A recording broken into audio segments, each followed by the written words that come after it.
Pernah kepikiran nggak sih kenapa ada sebutan Katolik? Kenapa nggak cukup dengan Kristen saja? Pertanyaan ini kelihatannya simpel, tapi sebenarnya menyentuh inti identitas iman kita. Nah, ini dia nih pertanyaan utamanya. Kristen aja emangnya nggak cukup? Kenapa harus ditambahin kata Katolik?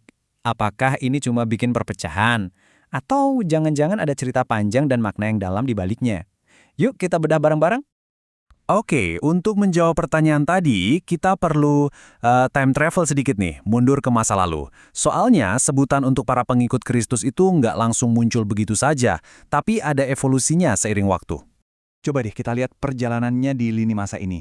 Menarik banget loh. Awalnya mereka tuh cuma dikenal simple aja, murid-murid Tuhan.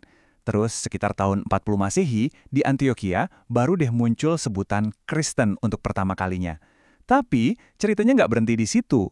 Hampir 70 tahun kemudian, Santo Ignatius dari Antioquia mulai pakai istilah Katolik. Nah, ini jadi semacam game changer karena kata ini bakal mendefinisikan sifat gereja yang sebenarnya. Dan ini semua bukan kebetulan ya. Terus kenapa sih nama-nama ini berubah? Jawabannya simpel, karena iman ini mulai keluar kandang. Awalnya kan, mereka ibadahnya ya di sinagoga Yahudi. Tapi lama-kelamaan, mereka sadar kalau pesan Kristus itu buat semua orang, universal. Nggak cuma buat satu budaya aja. Makanya butuh identitas baru yang bisa mewakili jangkauan global ini. Nah, sekarang ayo kita kulik lebih dalam lagi kata Katolik ini.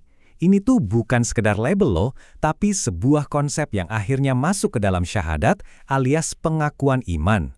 Jadi, kata ini asalnya dari mana? Ternyata dari bahasa Yunani, katolikos. Ini gabungan dari dua kata yang artinya mengenai dan holu yang artinya keseluruhan. Jadi kalau digabung artinya ya universal, umum, tanpa batas. Ini poin penting banget nih. Dari awal gereja itu udah ngeliat dirinya bukan buat satu kelompok eksklusif, tapi buat seluruh dunia. Dan kutipan dari Santo Ignatius ini nunjukin banget gimana kata itu dipakai di zaman dulu. Dia pakai istilah gereja Katolik buat menegaskan kalau gereja yang didirikan Kristus itu sifatnya universal. Sekaligus buat membedakan dari kelompok-kelompok lain yang ajarannya mulai aneh-aneh waktu itu. Jadi ini semacam penegasan identitas sekaligus doktrin. Nah, ide ini akhirnya diresmikan, masuk ke dalam syahadat. Kalau kita lihat rumusan awal sekitar tahun 150-an, tulisannya cuma Sanctam Ecclesiam atau Gereja yang Kudus. Tapi seiring waktu, makin banyak ajaran-ajaran aneh yang muncul, jadi makin penting buat gereja menegaskan sifat universalnya. Akhirnya di rumusan yang lebih baru, ditambahin deh kata Katolikam. Penambahan satu kata ini kelihatannya sepele, tapi ini pernyataan teologis yang kuat banget tentang siapa gereja itu sebenarnya. Oke, tadi kita udah ngomongin sejarahnya. Sekarang kita lompat ke masa kini, ke dilema yang lebih praktis. Gimana sih hubungan antara label agama kita dengan perbuatan kita sehari-hari? Nah, ini nih sering jadi bahan omongan. Mana yang lebih penting, dikenal sebagai orang Katolik? Atau, ya udahlah, yang penting jadi orang baik aja? Sumber kita ternyata memetakan ada beberapa kemungkinan sikap soal ini. Di sini ada 5 skenario. Yang paling ideal tentu aja nomor 1.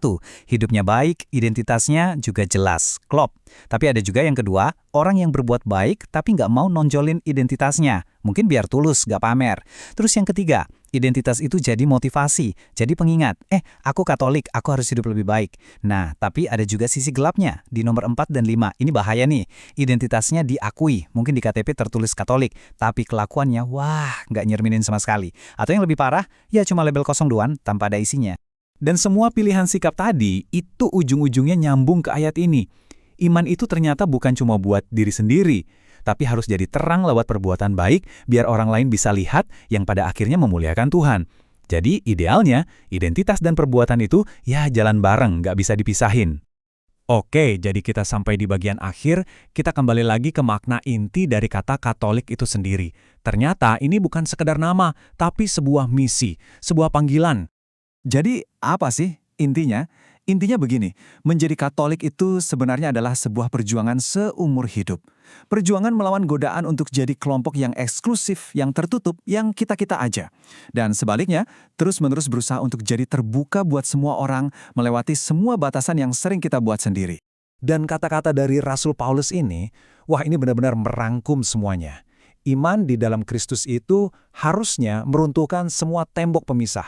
Nggak peduli suku, status sosial, atau apapun. Ini visi yang radikal banget tentang persatuan yang melampaui semua perbedaan duniawi. Dan sebagai penutup, saya mau tinggalin satu pertanyaan buat kita renungkan sama-sama. Nggak peduli apapun label agama kita, coba tanyain ke diri sendiri.